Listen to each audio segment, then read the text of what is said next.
warm-up that you were doing in the previous one, but I have changed all the exercises. So the first exercise we're going to do, we're going to use dumbbells for. I would say set the dumbbells to a weight that you can do about 10 to 12 bicep curls with, and then just keep that weight on the dumbbells the whole time. So we're going to grab whatever weight that is here. We're going to start with a front squat. So with the front squat, we're going to bring the dumbbells up, almost resting on the shoulders like this. Get into our squat position here, brace the core, and then keep the back nice and flat as you come down, and then push through the floor, squeezing the glutes.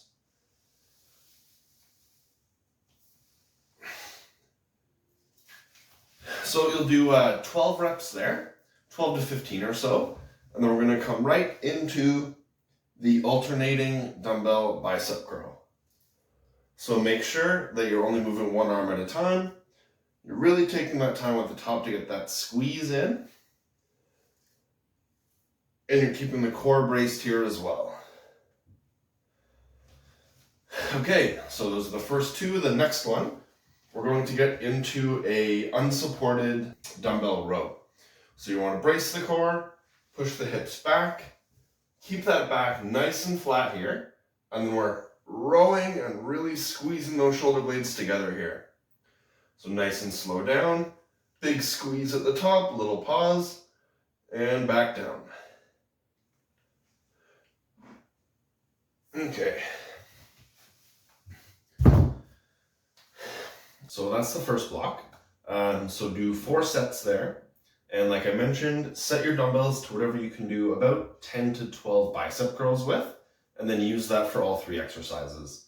If you find that it's not quite heavy enough for the squats or the rows, then increase the number of reps for both of those accordingly. So maybe aim for like 12 to 15 or 15 to 20. The next block of exercise, we're going to do a single leg deadlift, eccentric push-ups, and then finish with an elbow plank. So for the single leg deadlift, we're just going to grab one dumbbell. Same thing, you want to keep that core braced, your back nice and flat. You can use either the wall or a door frame for some support.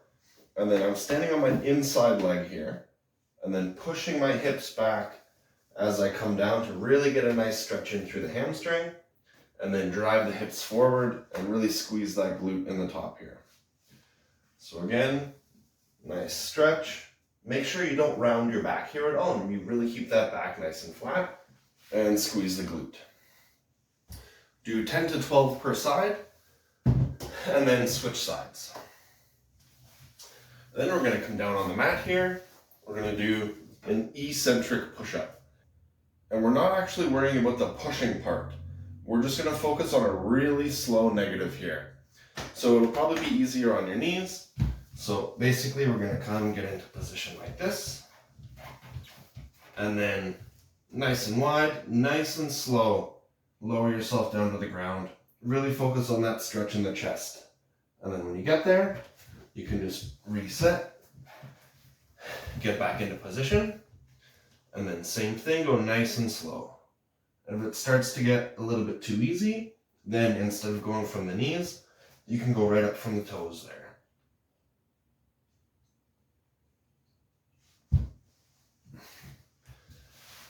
Okay, and then the last one, the elbow plank. So we're gonna aim for a 30 to 45 second hold. So same things here, right? You wanna come, get those elbows nice and planted, bring the hips up and really tuck the glutes in. So hold the glutes, brace the core, and hold for a good 30 to 45 seconds here.